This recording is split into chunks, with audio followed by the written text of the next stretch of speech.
Battle Union fans, and welcome back once again to the Battle Union's Power Rankings. This is Week 3, I believe, hopefully, because that's the thing I have open on the spreadsheet. I, as always, am Chaos in the Sky, joined once again by the great Shroom Raver. How's it going, Shroom? It's going very well, yes. Hello, Battle Union fans. Welcome to the Power Rankings following Week 3. Not as many massively high scores. I think last week we had about 3 5-0s or something ridiculous like that. That sounds accurate. Yeah, not as many, well, none of those, in fact.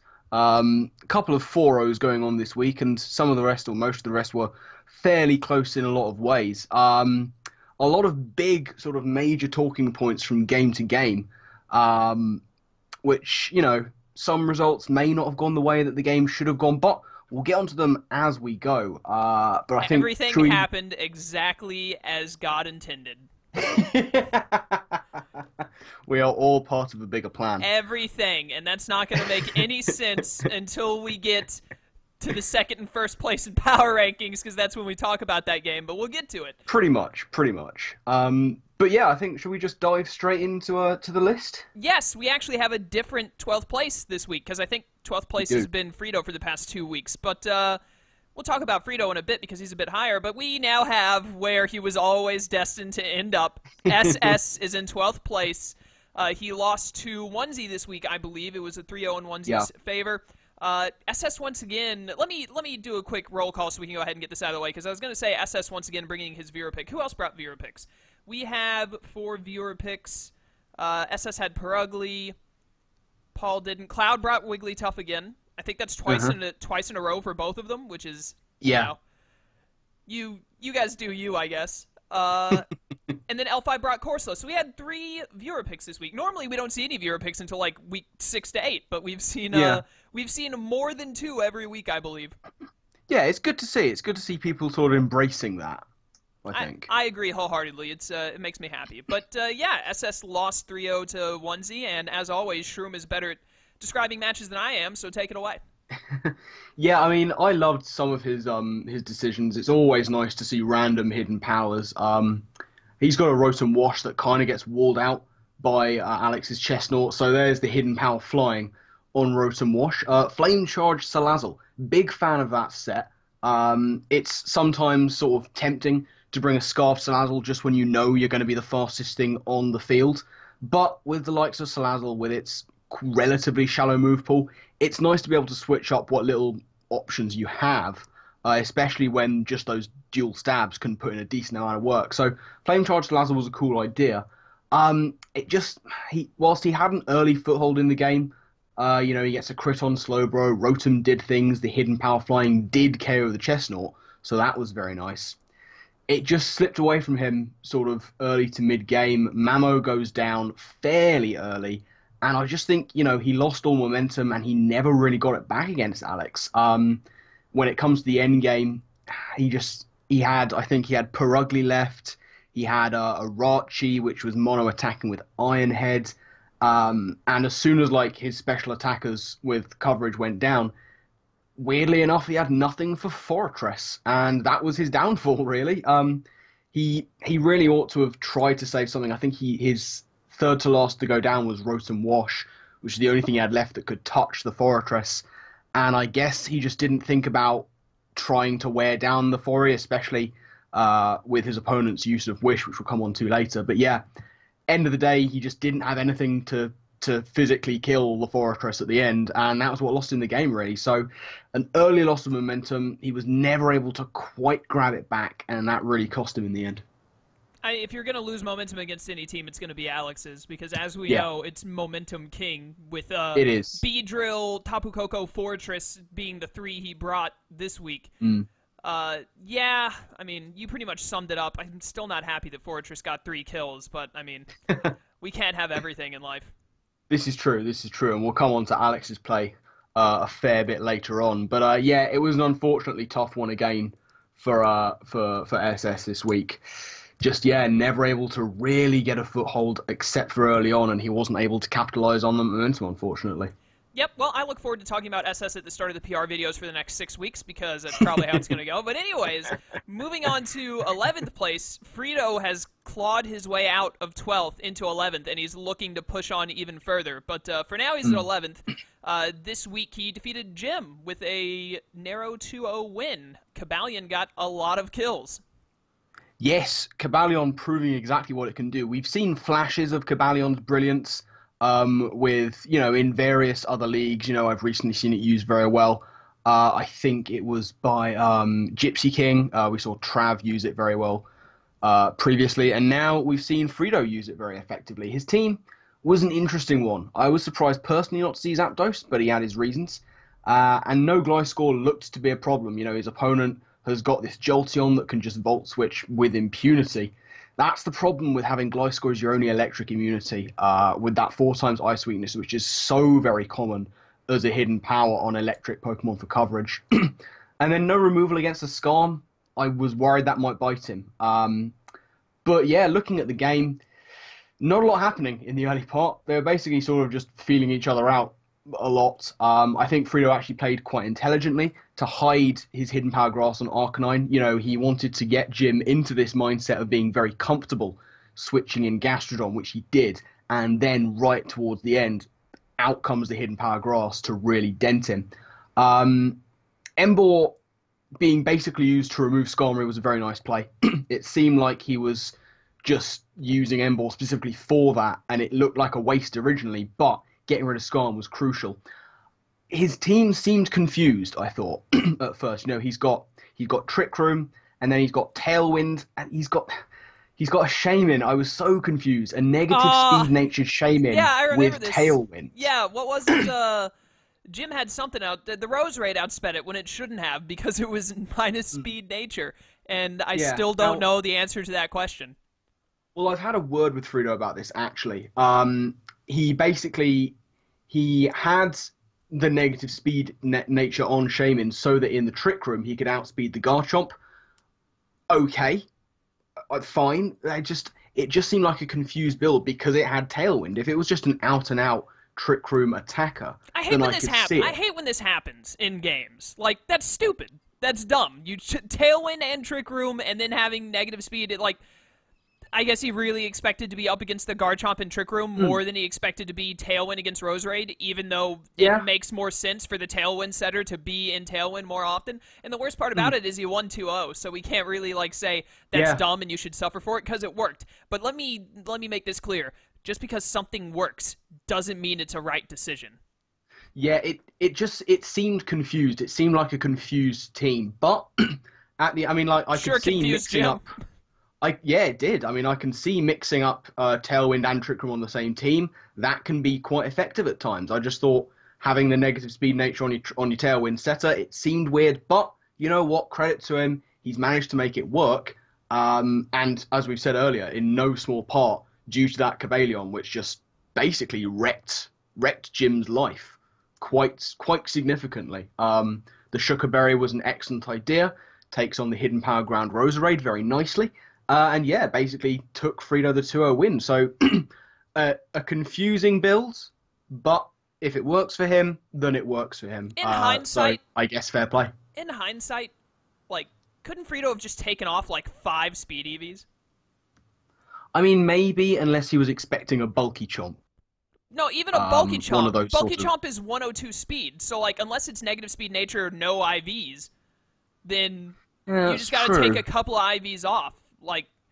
Because I remember Jim or someone saying that even he had taken off all 31 IVs, if I'm not mistaken.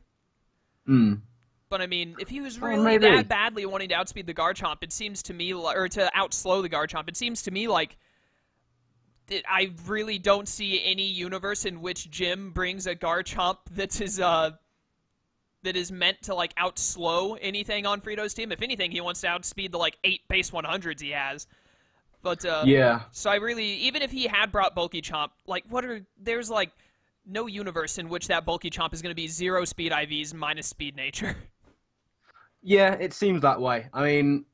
It just seems. I think the main point of it was the fact that it seemed like a strange decision. Mixing up those two speed controls can be very effective.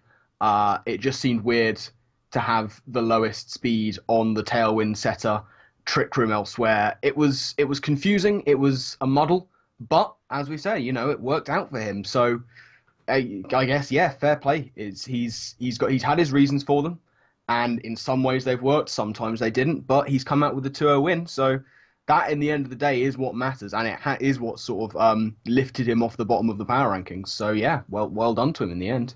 Did Freedo lost his first 2 weeks, right? Yeah, he lost to I Cloud. believe so. Yeah. Yeah, so this is really good for him. He can make Yeah. a comeback. He's in the Crumpet Land division, so he actually beat one of the people he's fighting for that playoff spot in Jim. So Yeah. he's just got to surpass Jim and Alex, and he can get into playoffs. He's got Ethan and Kyle over in the other division, so wild card isn't likely. So he's got to beat them out pretty much, and Yeah. this is a good way to get back to it, beating one of the people he has to surpass. Yeah. So we'll have to see if he can continue that on into next week. Yeah. One of the things I quite liked is that I believe it was Freedo who at the beginning of the season we said, I think he'll do well if he just uses his team exactly on paper as the Mon should be used. And he's kind of looked at that. He's maybe done that for the first 2 weeks, hasn't worked out. Now he's brought in a bunch of gimmicks and he's modeled them together and they've worked, which is nice. He's proven people wrong, and it's going to give him a lot of confidence to sort of really be free with his team and mess around with it and get into people's heads and play those mind games. So this is actually going to be a really big result for him, especially against someone who was unbeaten up until now. This is going to do the world of good for his confidence. So all credit to him. Yeah, especially since he's got Kyle next week, if I'm not mistaken. Is it Kyle or is it Paul? No, it's Paul, not Kyle. My mistake. Yeah. He's got. I knew it was one of the heavy hitters of the league. It is actually Paul. He plays next week. Who we'll talk about him soon as well. But before we can get to Paul, we got to get to number 10, which is RTK, who played Trev this week. Who, despite having that loss against Ethan that was a little unexpected, still probably has like the best team overall, and showed that by beating RTK 4-0 this week with 4 Scolipede kills. Yeah, a big result for Trev, and an unfortunate one for RTK. It's rare, I think, to see a bulky aero. It's not something you see very often. Aerodactyl usually seen in that sweeping role. So bringing the bulky Aerodactyl was a cool idea, and it worked out to an extent. Aerodactyl did some good work. RTK gets unlucky. He misses a Scarf Rock Slide versus Scolipede turn 1, which will probably have made him quite sad, as it would for anyone. And he was playing quite a bold game. It is bold to switch an Aerodactyl, albeit a bulky one, in on a Fusion Bolting Kieran Black. That is a bold maneuver, but it's worked out for him in this instance. I can't remember, because I watched this match like yesterday. It's the most recent match I watched, because RTK had his power out and we had to let him wait on uploading until Saturday because he literally had no way of uploading. But I'm pretty sure that Rock Slide thing really screwed him over, because it like put Scolipede in range of something later on that I can't remember. Yeah. He had something that Scolipede just like Scolipede not having that damage off turn 1 just really messed him up. I cannot remember what it was, but it might have been the Arrow or the Darmanitan or something. I have no idea, but I know that it really that really messed him up from the start. And not to say that like it cost him the game, because you never know that early in the game with stuff like that, but it definitely put a heavy back foot on him. Yeah, that's true. I think for the rest of it, allowing Finney to take such massive damage and taking out Kieran Black was unfortunate. Interesting switch into Aero on an Ice Beam aimed at Zygarde was, again, bold, and that one didn't work out. The rest of RTK's team pretty much got stalled out in a slow and painful death. I actually think he had the right mindset going into this one. I think he had the right idea to bring such hyper offense. You've got Adam, Mienshao, Evire, Zygarde. Admittedly, the Aero was bulky, but it's still quick. It can still hit fairly hard, and Finney is a Finney, basically. So it was a good idea to bring hyper offense. It just wasn't strong enough. Outside of Dom, I guess Zygarde to an extent, but nothing there particularly screamed, oh my god, the power. And against Trev's team, especially one he brought this week, that's kind of what you need. I think the lack of removal and the lack of taunt really cost RTK this time. I'm not sure. I think the Finney might have had defog, but he was unable to take advantage of it if he did. And then the toxic spikes, which again we'll come on to later when we talk about Trev, were huge in this game. He just didn't quite have enough of the power to break through this time. Toxic is like, it's one of the moves that I very quickly learned in draft format that you really, really have to be able to handle toxic spikes on your team, or else it will just destroy you. There aren't a ton of Pokemon that get toxic spikes, but there are enough that are commonly drafted that if a good player realizes your team is weak to having everything taking 12% every turn, that it can like actually like, obviously that's going to be detrimental no matter what, but they can then actually destroy you, then it's they will take advantage of it, and you have to have ways to deal with that, rather it be a grounded poison type or just a good defog or a good way of getting through it. But anyways, we're a little behind today, so we got to speed things up. Number 9, we have the person we never thought would be 0-3 in this league. Paul and the West Coast Wingles are in 9th place after another loss that wasn't as hacksy. There was some hacks, but I want you to go through the match first, and then I'll go over through the hacks. So you can go first. Paul took a 1-0 loss to Clouds. And again, Paul, I feel like Paul has changed his style a little bit this season. There's been a lot of talk in his team builders about these complex win conditions. This was another one, looking to baton pass Barrier and Amnesia from you into T-Tar, who could then Dragon Dance and take the game.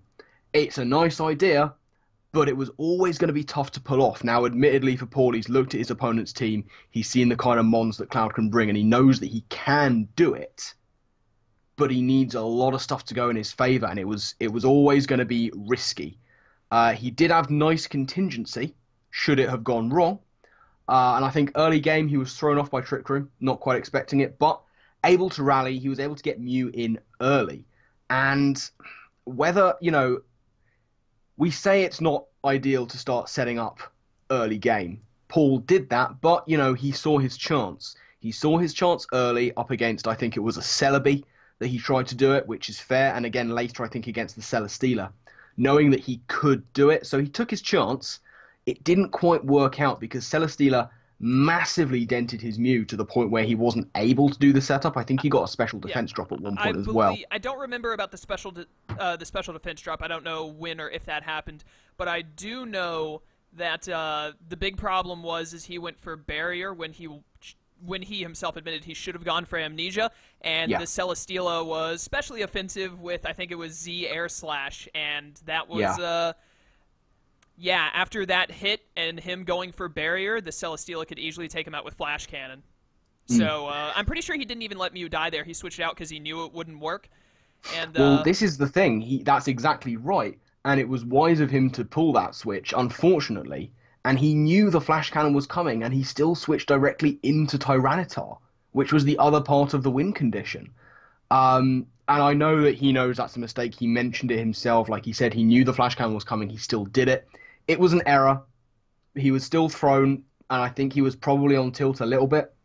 But it wasn't the best idea for him to go directly into the T-Tar. He knows that. But when it comes down to it, he did still have contingency left. He has his Mega Blastoise that can put in a lot of work. He nicely dodges a Toxic, but then he tried to flinch a Mega Gallade. That's not going to work. Oh, he did? I don't remember that. What did he try? Yeah, and he's mentioned again that he realized afterwards what he was doing was wrong. What did he? Was he trying to Dark Pulse flinch it or something with Mega Blastoise? Yeah, I don't remember that turn. He was trying to Dark Pulse flinch it. Oh, wow. It happens to the best of us. To be fair, it's easy to forget. Yeah, of all the Pokemon to forget an ability of, like Mega Gallade being such a great Pokemon with what is normally such a worthless ability is the easiest one to forget. I've seen people fake that thing out before and then lose a Mon because of it. Yeah, no, it's easy to forget, so I won't hold that against him in the slightest. I will. I know you will. But what I liked about Paul is the fact that he still had like plans A, B, and C, and I think he was probably on plan C by the end, trying to put everything in range of Scarf Blaziken, and he nearly did it. God damn it, he nearly did it. Most things were in range. It came down. This is going to be a weird one to say. It came down to Blaziken versus Wigglytuff. That's not something you say every day. He missed a high jump kick, which caused him to go down to recall. Now, we have to say that it was a roll to kill. It was a roll not in his favour. It was about I think, what, 60, 60-40? yeah, I've got this. It was about 60-40. What happened was after the match, Cloud thought that he was for sure dead if that didn't miss, and that's what he told Paul, and I'm pretty sure Paul said it in his video, so just saying Paul was under the impression after the battle that it was a guaranteed KO because Cloud made a mistake. Cloud later talked to our resident analyst, Jade Hex, and they did some more calcs, and it turns out the Wigglytuff was 252 HP, 4 defense. That made it for the Blaziken spread because it was a max attack Blaziken. It was a Lonely Nature or something like that. High Jump Kick did, the roll was 60-40 in Cloud's favor. But Right. I would not say, I know that Paul got haxed out last week and all that. It's very unfortunate. I would not say that he necessarily lost this to hacks because even if he had hit the High Jump Kick, it was more in Cloud's. Cloud would have been haxed if he had died. Paul would have won through hacks if he had died. If Cloud had died to that high jump kick. First of all, second of all, Paul hit 3 high jump kicks beforehand, and I know it's a 90 accurate move and all that, but this is Pokemon, all right? Like, if your win con comes down to hitting 4 stone edges or 4 high jump kicks for anything that isn't 100% accurate, then you're putting yourself at risk. That's still hacks that he missed, but it was also hacks if he had gotten the hit and killed. So I honestly wouldn't really attribute this to hacks so much because I think the Blaziken was at like 20%. It died to whatever Wigglytuff went. No, it was about 7 HP. Yeah, so it like died to whatever Wigglytuff went. Oh yeah, definitely. I think this one's less about hacks and more. It's a lower form. It's just basically the RNG coming through there. You know, you've got the chance to miss, you've got the rolls. And I think, having spoken to Paul afterwards, I don't think he would be arguing that it was hacks. I think in the video it might have been mentioned, but you know, you're recording this kind of stuff straight after it's happened. Yeah, in the video, he was under the impression that it was a guaranteed kill, and even then, hitting 4 high jump kicks is kind of sketch. But the fact that it was, he didn't think it was a roll, but adding to the fact that it is a roll, it is 4 hits in a row, and it's and whatever the other thing I was going to say was, hitting 4 high jump kicks in a row, and the fact that it was a roll in Cloud's favor. But he thought that if he hit it, he won. So. Yeah. I think what we can sort of sum up with this one for Paul is, I don't think he'll be as upset with this result and how it happened as with his previous week, very justifiably, but I think he can feel justifiably aggrieved in that the miss cost him the chance that it could have happened. Yes. Even if it's a roll against his favour, there's still that chance, and I think he'll have wanted to at least have had the chance to hit it, which I think we can all sort of sympathise with. I mean, we all, every time you play Pokemon, whether you say it or not, you always want hacks. Like, it's just because it just makes your life easier. So, like, you're gonna be upset. You're gonna be like, oh, I wish I could have won through my own merit. But at the same time, you're gonna be like, I could have lost if I didn't get that crit right there. I'm really glad I got that crit. But anyways, we actually need to, we're like really behind, so we're gonna have to speed up, which we can go through this next one pretty quick because it's Cloud in 8th place, moving up.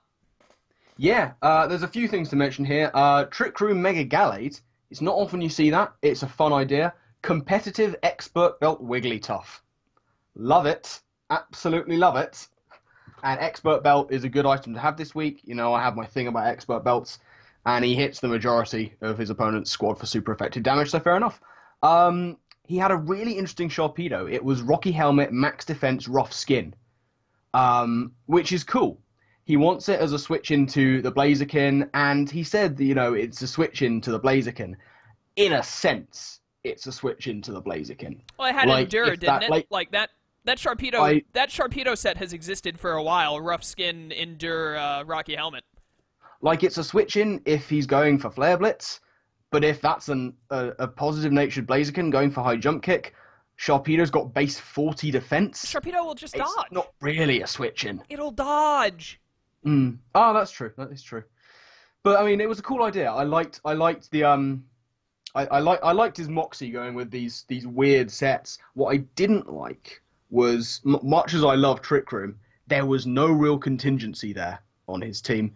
Everything was slow, pretty much, or meant to attack in Trick Room. I'm not even sure if the Celesteela had speed investment. If it did, then my apologies. But as I recall, it didn't. And if you're running Trick Room, if you're running dedicated Trick Room, you still have to have some form of contingency. I really believe that you do, and it does nearly cost him in this game when he's faced with a Scarf Blaziken at the end.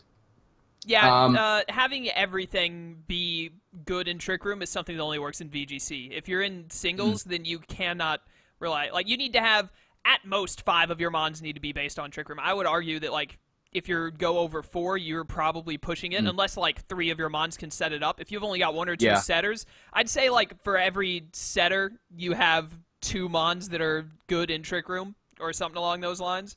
I But usually go 2 trick room setters, 1 is offensive, 2 trick room attackers off each side, special and physical, and then 2 contingencies usually. I mean, That's he what got he that's got what I most of would it call the right. ideal. I would have 2 setters, which I think he does. He has a Yeah. Mega Gallade and Celebi both get it. Yep. 2 That's correct. setters, 4 slow mons that take advantage of it, that can hit whatever Mm, you need to hit, and then 2 mons that don't care about Trick Room, so yeah. that you can, And when you're out of Trick Room, or if your setters die somehow, then you've still got, mm, you're not immediately screwed over. yeah. And he got most of it right because he had a good focus on it. He had a decent amount of priority, I believe, as well, which is also very important in a trick room team. It's just there was the lack of contingency that nearly cost him, but he managed to get big damage on his opponent's win con under trick room, I believe, with the Celesteela. That was very nice. And then we have that end game. He played the end game pretty well, though. Even still, managing. I think there was some sandstorm going on, which he managed. It was his opponent's sandstorm, but he managed to get the best out of it. I think, getting little chip damage here and there and stalling it a little bit. So that was actually well played by Cloud. I liked his ability to play that. And yeah, Celesteela did a lot of work early game. Donphan got a couple of kills. That was nice. Sharpedo had its little sort of Sharpedo and Mega Gallade had their little cameos. And then yeah, Uh, oh no. Wiggly technically, the last Mon standing, which is always nice to see the All right. the what's it called, You the viewer pick coming through in that respect. Yes, exactly. 3 things. 1, you died for a second but came right back, so it's fine. 2, Cool. we're still going too slow, so we're going to move on to the next person. 3, before we move on to the next person, Wigglytuff was the last survivor, so really Wigglytuff, again, won the game with its skillful dodge. Yeah. The viewer pick's coming through, man, I'm telling you. Someone else had that same Absolutely. thing last week, but I can't remember who it was. Anyways, 7th place, we have Slyro and the Pittsburgh Pyroars.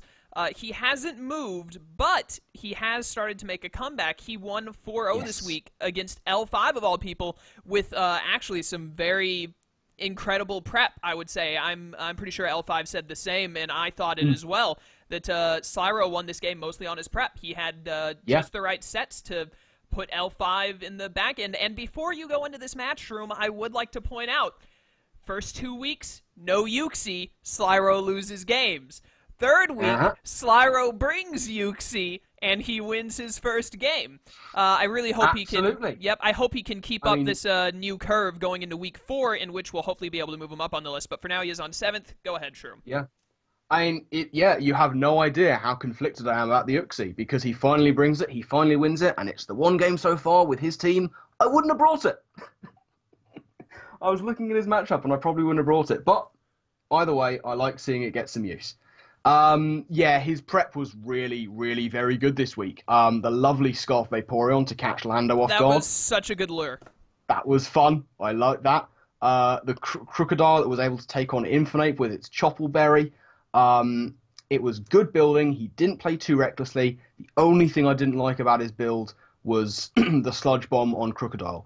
Sludge Bomb Crocodile, it was for the Tangrowth, but Sludge Bomb Crocodile is like Freeze Dry Mamoswine. It is a waste of a move slot. If he's Assault Vest Tangrowth, he's still taking 2. You split your EVs and you need the attack on Crocodile. I personally think Sludge Bomb Croc is a waste of a move slot.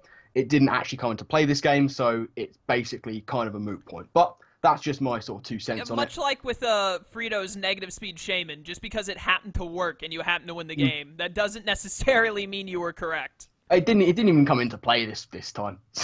Yeah, it didn't So, come into play at all, but still, like, what if if it had, though? I think Crook still do a bit of work? Yeah, Crook still got 2 kills. Yeah, so it's that's fair enough. after the Vaporeon took out that Lando T, I remember, and I'll talk more about this on L5's end, because I would remember it from L5's perspective. That was one of the last matches I watched because it was uploaded a little late. But as soon as Lando T went down, L5 roughly had lost the match. His one hope was Infernape and some close combat shenanigans, and then Crook took one because of Chopple and killed Infernape, and basically put L5 in his grave in the process. Yeah, pretty much. and Sly played well in other areas. You know, he got out of a very sticky situation versus Latios with his Mega Morwile, who I think is now basically come to every game, got a kill, and then died. Dude, So solid effort. so I'm going to, really quickly before you continue, I am going to say that's good enough. As long as it gets you the game winning, because that's what I do with Victini all the time, even though I don't want to. Also, people just heard a Steam message, so I apologize for that. But, like, that's what I do with Victini all the time without even meaning to. It, like, gets a kill, and then it dies, and usually that works out well enough for me. So Yeah, it was actually just a really nicely played game from Sly. There was excellent building, as we mentioned. He didn't play too recklessly. He didn't allow himself to get flustered at any point. He never really looked like he was out of control. He just played a very intelligent game with some very intelligent sets. It was definitely, it was like watching... What's he done with Sly?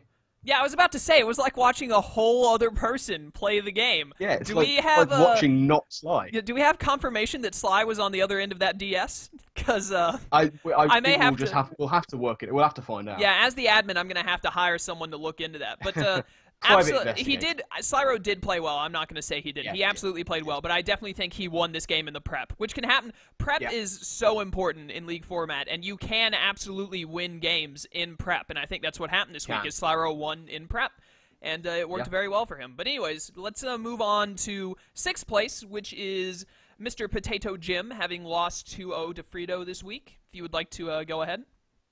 Yeah, Jim's team, there's actually not too much to go into on his team. His team was very, very standard. There wasn't anything particularly outlandish. Z Outrage Garchomp with Sword Stance is pretty ow. Really, there's not a lot to say about his team. It was just a standard good team. We mentioned that, you know, the first part of this game was very much scouting each other out. It's a nice situation. We talked about Freedo hiding Hidden Power Grass on his Arcanine, where Jim spent a lot of time early on scouting for Hidden Power Grass on the Arcanine. So they both had the same idea, but Freedo did win out in the end. Most of the start was just Gastrodon and Skarmory switching into Shaman and Arcanine. Jim was playing it super safe, which we've already mentioned. It's very responsible. It's also very dull, but it was what he needed to do. He needed to do the scouting, and he was never tempted. He never got impatient, which is very important. He was very patient in the build-up. You know, he was playing very intelligently.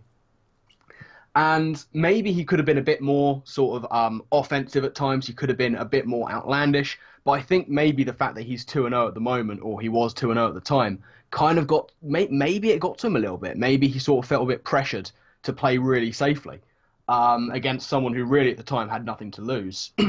Now, when Skarm went down early, that was a problem. And I touched on it when I talked about Freedo, saying that sacking off Emboar to remove Skarm was a good play. The reason that is because Skarmory walled half of Freedo's team. So with Skarm going down, Jim loses his switch into half of Freedo's squad. Again, that cost him. It made him play even more safely when he could. He didn't take his chances to kill things when he had them.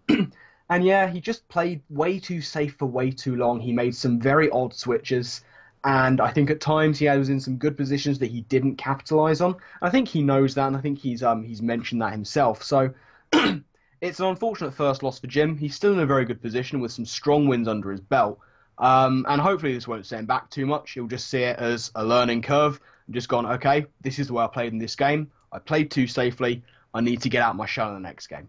Yep, I mean, he's still 2-1 now, so he's absolutely in a good running to get playoffs and all. But you pretty much covered it, and we covered most of everything in Freedo when we talked about Freedo. But definitely playing too safe was the big issue. Really wish we could have seen that +2 devastating Drake. That sounds amazing. Yeah, that would have been nice. That would have been nice. But let's move on to 5th place, because we do need to make up time, where we have L5 moving down 1 into 5th. L5 in the Oakland Rose Raiders.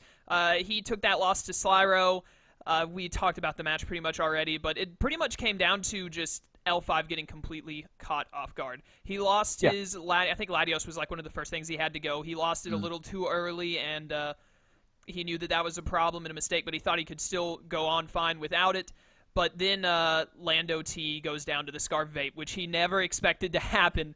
To be fair, I probably wouldn't have expected either. I'm pretty sure Supersonic Sky Strike or something would have killed the Vaporeon, or he had a reason for leaving the Lando T in, but then Scarf Ice Beam just took him out. And he later went on to tell me that he pretty much lost the game there. Without Latios and without Lando T, there was like no way he could break through. His only chance was being very, very like a perfect game from there on with Infernape, probably with Sly making a few mistakes, but then Choppel Crook happened, which just goes back to me saying that Sly won this game in prep. Not to say that he didn't play well or anything, because he absolutely did, but it pretty much, I feel like this is a very good example of a game that was won by prep, and unfortunately for L5, there was just like nothing he could do about it, really, because after that Scarf Ice Beam, it was pretty much over from there.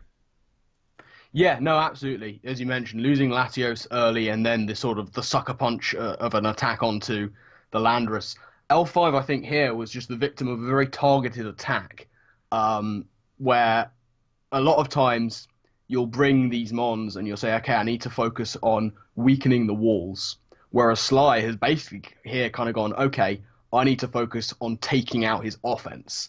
And he took out 2/3 of his offense very early on. And I don't think L5 was expecting that. And Latios goes down to a well-placed plan. Landorus goes down to a well-placed plan. 2/3 of his offense are gone. He's only got Garboda and Kofagrigus for defense. He's got a Corsola kicking around there. And his only offensive presence comes in Infernape, for which Sly also has a plan. So, yeah, it was a very targeted attack that L5 was a victim of. He looked to try and get something going with the rest talk Kofag. Kofagrigus getting toxic wasn't actually that bad of a thing for him because he has the rest. But he gets a bit unlucky with sleep talk pulls. We've got to mention that. It wouldn't have won him the game, but it would have lowered differential, yeah. But other than that, it really didn't make a difference.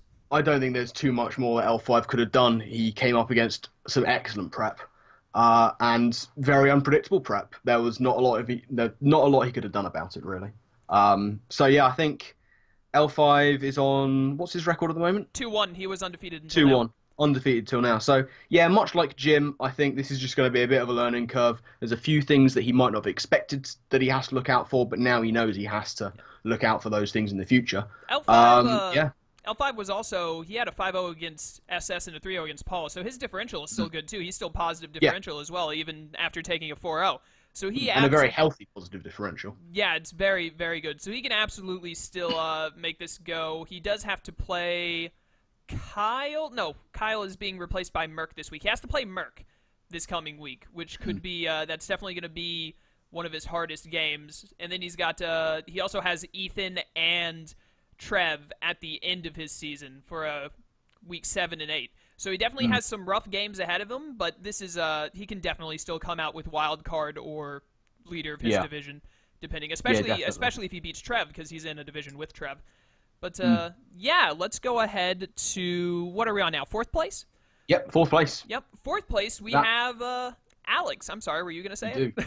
No, go for it. We have Alex and the Birmingham Spritzy, who defeated SS this week with the 3-0 win with 3 Fortress kills. And okay, let me say this: you see a team. It's Tapu Koko, Mega Beedrill, Slowbro Fortress, Chestnut Ditto. Who do you think are the top 2 kills? Who have the most kills in that lineup? Because in this battle, Fortress has 3 and Slowbro has 2, and Koko got the last one. So yeah. It was a weird subversion. Alex's team was strange. I was surprised personally not to see Hydreigon. I was surprised to see a mixed Tapu Koko. He split his EVs. Brave Bird. It's nice to hit like the Superior, but realistically, is Superior coming to this match? Not entirely sure. I wouldn't have seen it coming. So I think he probably could have run a more special attacking Koko, but in the end, again, it's worked out for him very nicely. The offensive-ish Fortress was a nice bring. I think this might be Alex's best played game so far. I think it might have been his best played one. It better be if he got 3 kills with a Fortress.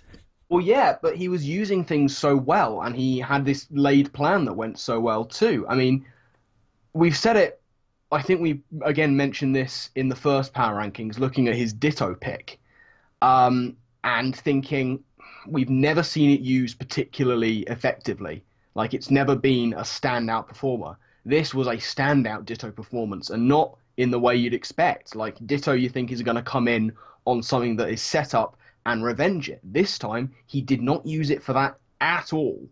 It was basically there to turn into Jirachi, and Alex said it best in his own narration. Like, SS was passing around wishes, and he said, you know what, if you're going to pass around wishes with Jirachi, then so am I. And he used Ditto to turn into Jirachi and pass wishes to his team to get things in safely, to get his B-drill in safely to Mega Up. It was excellent use of Ditto. Even if it didn't get any kills, it really supported the team very well indeed. So really nicely done there by Alex. Really nicely done indeed. I was a little concerned that he was trying to get initiative early through switching and not through using his ridiculous Volt Turn core. But it works out nicely, and it was the moment of the match when he got rid of Mamoswine. When Fortress got rid of Mamoswine, that was when he really started to gain traction. Tapu Koko, I don't even know if Tapu Koko would come in before the moment Mamoswine went down, but as soon as it went down, Koko started doing work. He felt so comfortable switching into it and just Volt switching around. AV Slowbro taking down Slazzle with the power of his mind, as I believe Alex said. And yeah, once, as we said, he got rid of the special attackers, nothing left to take out his Fortress, and Fortress put in work. It's so difficult when you're up against Koko and the Thundies and Raikou and whatnot, those really, really hard-hitting electric types, and your ground type has gone down.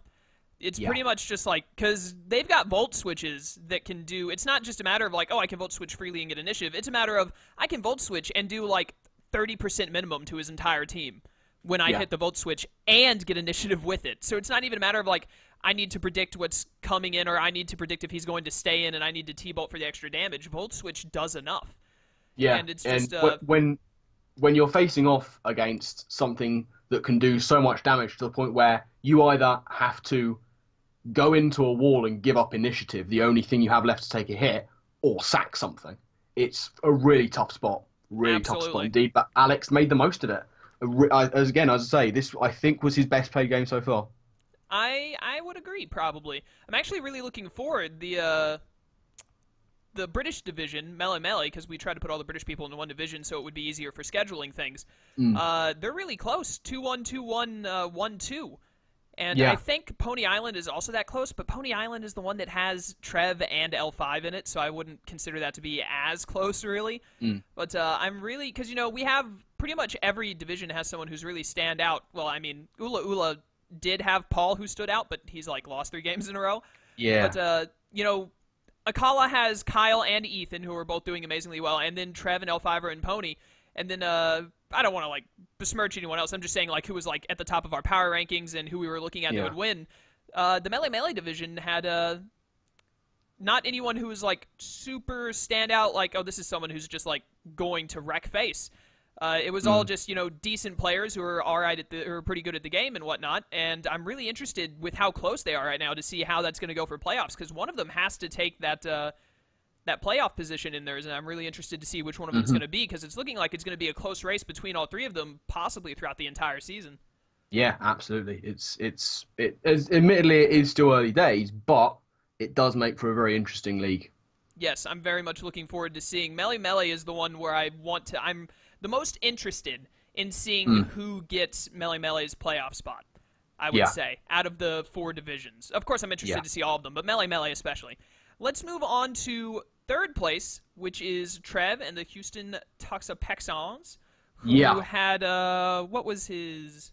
4-0 win over RTK. Yes, that was it. 4-0, I couldn't click back into the tab. Trev really taking his team's namesake and just taking the team name to heart, because this team was one of the most disgusting things I've ever seen in my life. It was just horrible. Let me take you through this, guys. You've seen a picture of Shoddy before, though, so it can't be that bad. Yes. Oh, no, let me paint you a picture, Chaos and the audience. Let me paint you a picture of 4 Pokemon with full HP and physical defense investment, 3 Rocky Helmet users, and Hazard Stack. I would like to say this is a very good show of, I believe we put RTK like 9th or less after post-draft, and I explicitly remember one of the things we said was RTK really lacks special attack. Yes. And this just goes to show Trev has brought 4 FizzDef Mons and he's gotten away with it with a 4-0 win. It wasn't even like one of those matches where it's like this could have gone either way or anything. He came and it worked out perfectly. It wasn't even a risk to bring all FizzDef Mons. And Trev knew exactly what he was doing. It was one of the first things he said when he was talking about his team. RTK lacks special offense. It was the first thing he said. And yeah, he's just brought this disgusting team. Like, well done, Trev, for the win, but can you stop? Because that was hateful. That was the theme it was hateful. That was the theme of the draft when Trev was drafting. Everyone he got nothing but offense. His first 3 picks were like Curum Black, Greninja T, and Scolipede, I think, and then Xurkitree maybe. And then everyone was like, "Hey, you want to like actually get some bulk with your team?" And then he drafted the rest of his team, and everyone was like, "We didn't actually mean it." Yeah. It was almost like he was challenged. Like we said, "Do you want to draft some bulk now?" He went, "Yeah, okay." And then he drafted this horrific state of affairs. We've mentioned, talking about the game, how useful the toxic spikes were going to be, and he picked up on that instantly again. It was his primary goal. He got a bit lucky with the rock slide miss, but I don't think it was a 2-hit KO. So he was likely to get up at least 1 layer of stuff. I mean, that was really early in the game. Like I said when we were talking about RTK, there's no way to tell really. But I think it was still pretty good in Trev's favor to win the game. Yeah, and Trev had some real moments of clarity in this match. There was a miscalc on Curum Black's speed, but that's okay. That's okay. It didn't come into it. But there was this one series of plays that really highlighted Trev's analytical, calculating mind, whereby he was up against Tapu Fini. And I forget exactly what he had in. It was one of his walls that he didn't want to take a Nature's Madness on, basically. He could have stayed in, and he could have tanked it. But he decides instead, knowing the Nature's Madness is coming, he makes the optimal play into his very low health Curum Black. Knowing the Nature's Madness is coming and knowing that was his opportunity to get massive damage onto Finny. He didn't see another time to do it. He switches into his 14 HP Curum Black. Knows that the Nature's Madness is coming. It does that half damage every time, so he lives it, goes for the Fusion Bolt, sacking off his Curum Black in the process of getting massive damage onto Finny, which was really important because what he does then is Toxic Store RTK's team. Yeah, and exactly. He Toxic Stored them and just picked them off one by one. It was ruthless. I did watch, like I said, RTK's match I watched yesterday because he had that power outage and got uploaded late, so I remember it pretty well. RTK actually said in his post-commentary he was like a half second away from just moonblasting that turn, so it was a very risky play on Trev's part. The match could have gone entirely differently if that Curum Black had gone down that turn instead of getting the Nature's Madness hit. So it was a very good call on Trev's part, a bit of a mistake on RTK's part. I wouldn't say going for Nature's Madness was the wrong play necessarily, no, not at all, but it definitely didn't work out for him in that instance, and he even had the mindset to moonblast first, and would have been a lot better for him if he had taken that first mindset. Sometimes you got to go with your gut. That just goes to show. Yeah, absolutely. So with that, we're almost at 50 minutes, so let's actually, number 1 and 2 are the competitors. They battled each other. It's the last battle to talk about. Let's do 1 and 2 together to get it done a bit quicker. We'll be done a little over 50 minutes. Second place, we have Kyle and the Harlem Gloomtrotters. They've moved down because last week's second place, Ethan and the Tennessee Dynamos have overtaken them into first place with a 2-0 win. Yeah, a 2-0 win for Ethan that he should have lost. I was going to say this, and I'm almost going to speak directly to Kyle here, because this, if you haven't seen the game, guys, once you know what happened in the game, it's going to seem unfair that we moved Kyle down. But Ethan is 3-0, he's the only one who is, and he did win the game against Kyle, so he should go up.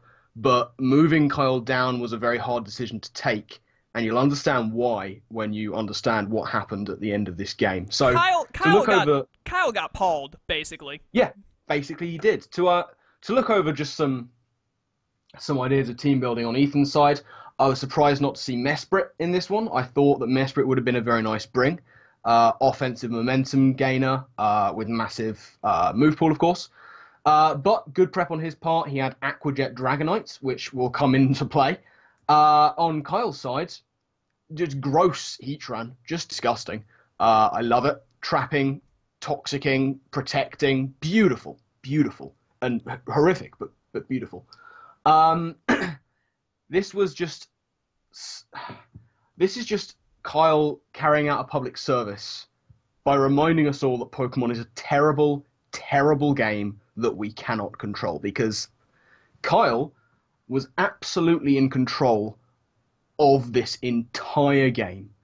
He was completely in control, I think. Ethan wasn't playing badly. Ethan was reacting to a pretty bad situation on his part, but Kyle was playing out of his skin. I think he played a pretty much flawless game. He put huge pressure on from the very first turn with his physical muscle band Landorus, and his use of Baton Pass allowed him to do what no one else has been able to do so far, which was to break the Alamomola Delmise core.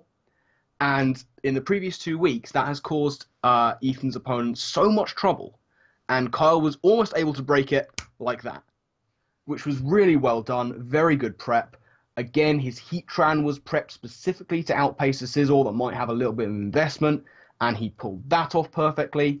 Baton Pass and Seismitoad allows him to get around Alamomola. And yeah, Ethan's not playing badly. He was just being massively outplayed. He was giving up initiative all over the place. He missed a Toxic that wasn't game-changing. And then we come to the end. Now, well, we have to go to a few turns before this happens, which is where we have a Dragonite in on Ethan's side versus Kyle's Heatran. Kyle knows that Dragonite has to get to +2. Ethan knows that Dragonite has to get to +2 to outpace Mega Aero. So also, I think hazards or something, or it had taken damage. The multi-scale was broken. Multi-scale was broken. So both of them knowing that he has to get 2 Dragon Dances up, Dragon Dance is gone for by Ethan. Kyle goes for Taunt, making sure that Dragonite can't get to +2. So he's taunted. He makes the sack play of Toad, goes into Mega Aerodactyl, and at this point, Ethan's got 2 Pokemon left. Kyle has, I think, 4, and Kyle misses an Ice Fang. He gets Aqua Jetted, does about 60% to the Mega Arrow. Ethan's only option was fishing for the crit, and that's what he tried for. It was the only way he could win that game at that point. He would have won through hacks, but you got to do what you got to do. Doesn't get the crit, brings Arrow down to like 30%, and then he misses the Ice Fang. A 5% chance to miss. He misses it. At that very moment, they said in chat, because they did this on Showdown, they said in chat, I just lost the game. And lo and behold, he did. He had to switch out Arrow into something else. He had to keep Arrow to stop the Lopunny from winning the game, because if he lost it there, then he lost Dragonite or not. And then Dragonite just went on from there to clean up the game. There was nothing really that Kyle could do at that point. Yeah, and I was watching this one. It was heartbreaking to watch it happen, because I've been in that position. It's happened to me last season.